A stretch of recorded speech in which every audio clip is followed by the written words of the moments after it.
Today we're going to work through a preview for solving trigonometric functions. So the first thing that we want to do is we want to see if we can isolate the trigonometric functions. So isolate means to get it by itself. So here I see that my trig function is a cosine of theta. What's happening to the cosine of theta is that it's being multiplied by 4. So to undo that multiplying by 4, I'm going to divide by 4 in order to get the cosine theta by itself. And whatever I do to one side of an equation also needs to be done to the other. So my 4's are going to divide out. I'm left with cosine theta on the left, and 2 over 4 will simplify to 1/2. Okay, so we will learn next week how to solve further from here, but our goal today is just to isolate the trig function. So for number 2, if we look at this one, we have our sine theta, that's our trig function. It's being multiplied by 3, and then we're adding 5. In order to undo those operations, first we're going to subtract 5. We're going to be left with 3 sine theta on the left and 2 on the right. Then we're going to divide both sides by 3. So we're left with our sine theta equals 2/3. Okay, so again, we're going to learn how to solve this further, but for right now, our goal is just to isolate the trig function. The next one is a little different. We have our trig function squared. So we want to think about this like if we had x squared equals a number, right? To solve this, x squared equals a number, we would take the square root of both sides. So that's also what we're going to do here. We're going to have the square root of sine squared of theta equals the square root of 1/2. This is the same as when we were solving for x. Anytime we take the square root of a number, we want to do plus or minus. So the square root of sine squared would be sine theta, and this will become the square root of 1 is 1, the square root of 2 is the square root of 2. Rationalizing this, I would get that sine of theta equals plus or minus the square root of 2 over 2. Now notice the degree on my first two equations is 1. My variable term in my trig term is raised to the first degree. So I have one final answer. When I get to number 3, I have something to the second power. So this is quadratic in form, right? So the most answers that I can have is 2. That's what I have here. I have the positive value and I have the negative value.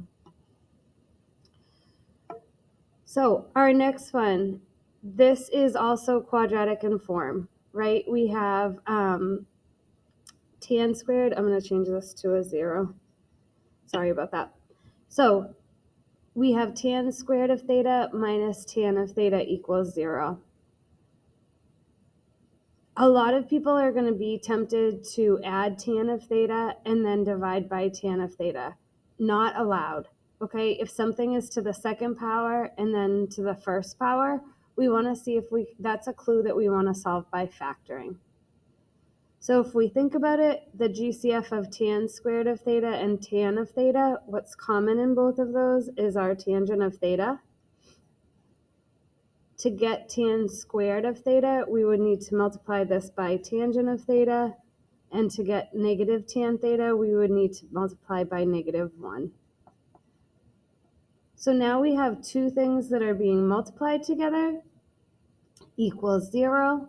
So we can use the 0 product property.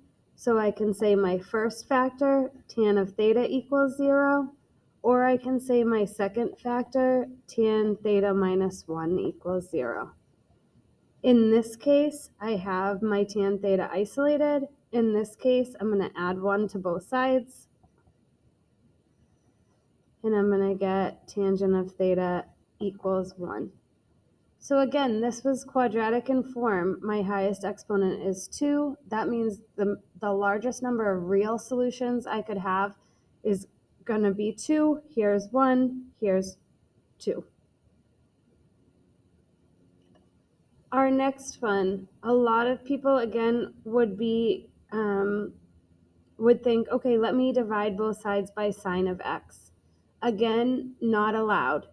Okay, what we want to do here is first we want to set everything equal to 0. So I'm going to keep my 2 sine x cosine x on the left. To move over the sine of x, I'm going to subtract sine of x from both sides. So I get minus sine of x on the left. Sine of x minus sine of x gives me 0 on the right. Now I'm noticing that I have sine of x on both sides.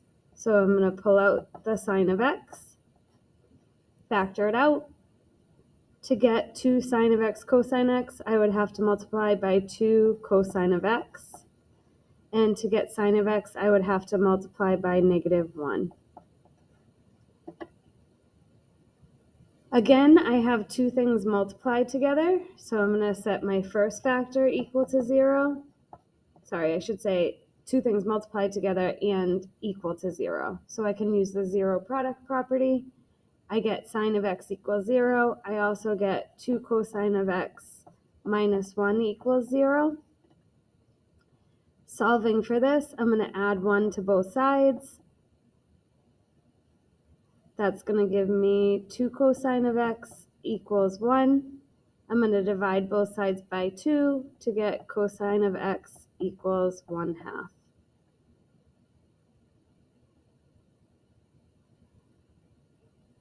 Okay, our next one. Again, we will solve this further starting next week. This is just a preview. We're just trying to get our trig functions isolated.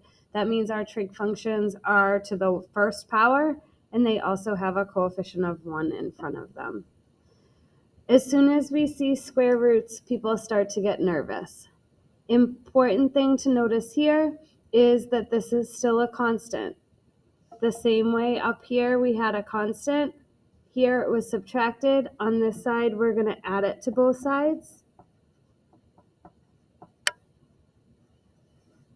So I'm left with 2 cosine of t equals square root of 3. Then I'm going to divide both sides by 2. So I'm going to get cosine of t equals square root of 3 over 2. Again, cosine is to the first power. Its coefficient is 1, so that means my trig function is isolated. And I would be moving on to the next step after I have my trig function isolated. Our next one is quadratic in form. The first thing that I'm going to try to do is get the cosine squared x by itself. So I'm going to add 3 to both sides. That leaves me with 4 cosine squared of x equals 3. I'm going to divide both sides by 4. So that's going to give me cosine squared of x equals 3/4. I'm leaving myself a little space because I know what's coming. I'm taking the square root of both sides. And when I take the square root of a number, I need to remember my plus or minus. So my cosine of x is going to equal plus or minus the square root of 3 over the square root of 4, but the square root of 4 is 2.